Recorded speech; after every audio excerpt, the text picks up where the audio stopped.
जितने युक्तियां बैठी हैं सुनो, मात्र 100 साल का तुम्हारा धर्म बचा है। ये संदेशा लेकर के आया हूं।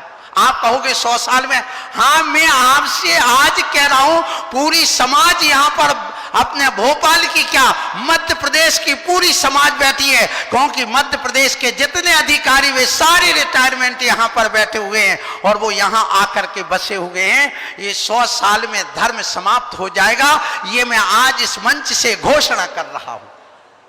जिस ढंग से ये जैन समाज चल रही है, तुम्हें लाखों करोड़ों के मंदिर बना लो, लेकिन इनकी रक्षा करने वाला कोई नहीं होगा। क्यों नहीं होगा?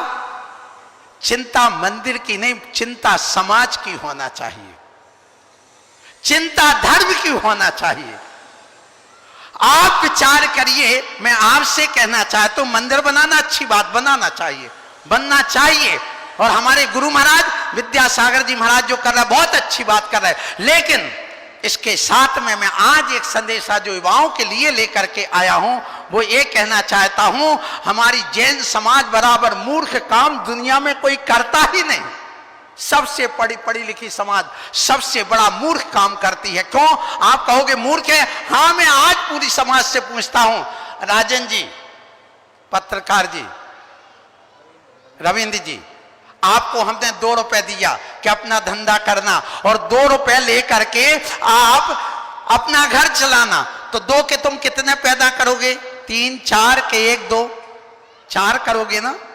और 2 की यदि 4 करते तो विद्वान हो, 2 के 2 ही रह जाए तो मूर्ख हो, 2 का 1 रह जाए तो महामूर्ख। पक्का है ना? आपको स्वीकार है ना ये बात? अब देखिए, पति पत्नी कितने प्राणी? 2, और 2 ने मिलकर के 2 ही पैदा किए, 2 जब मरेंगे तो 2 ही छोड़ के जाएंगे, तो क्या हमारी आबादी बढ़ेगी?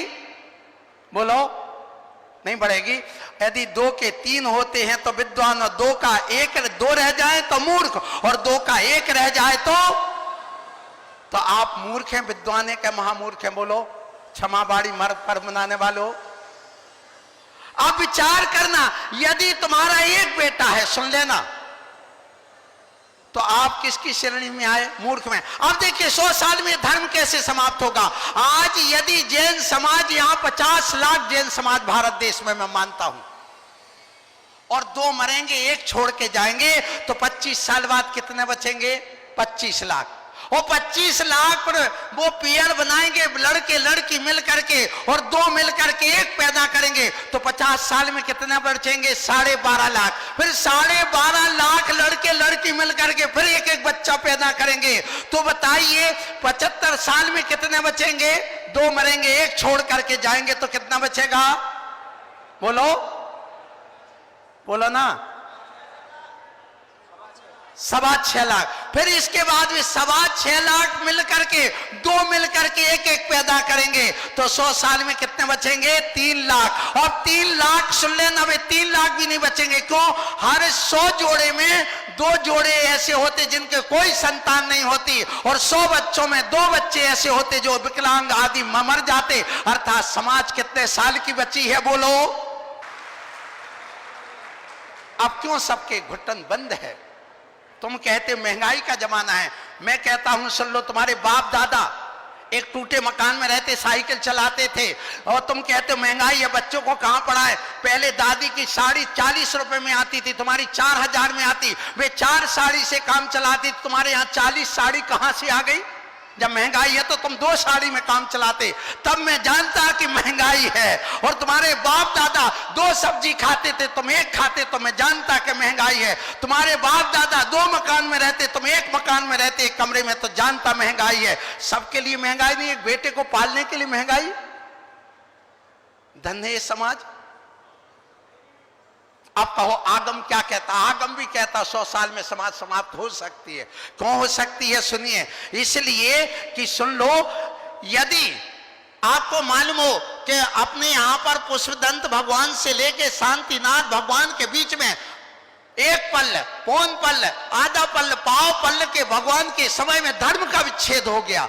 इसी प्रकार आज भी हो सकता है। आदिनाथ भगवान चतुर्थ काल में हुए, पंचम काल में नहीं हुए, तृतीय काल में हुए, चतुर्थ काल में नहीं हुए। इसका मतलब एक तीर्थंकर भी कम हो गए। हुंडाव सर्पणी काल के कारण से तुम्हारा ये 100 साल में धर्म समाप्त हो सकता है। इसलिए मैं कहूंगा एक परिवार में 4 बेटे चाहिए। एक ऐसा बेटा हो जो देश की रक्षा के लिए दे दो, जो मिलिट्री में जाए, शासन में जाए, प्रशासन में जाए, देश रहेगा, धर्म रहेगी, समाज रहेगा, परिवार रहेगा। दूसरा बेटा आप दीजिए अपने धर्म के लिए जो मुनि बने, क्षुल्लक बने, एलक बने। तीसरा बेटा समाज के लिए दे दे जो समाज के उत्थान की बात करे। और चौथा बेटा अपने पास रखिए जो कुल की रक्षा करे। इसलिए 4 बेटे चाहिए, एक आपके लिए कुलभूषण, एक देशभूषण, एक समाज भूषण और एक धर्म भूषण। ऐसे 4 संतान की आज हमें जरूरत है।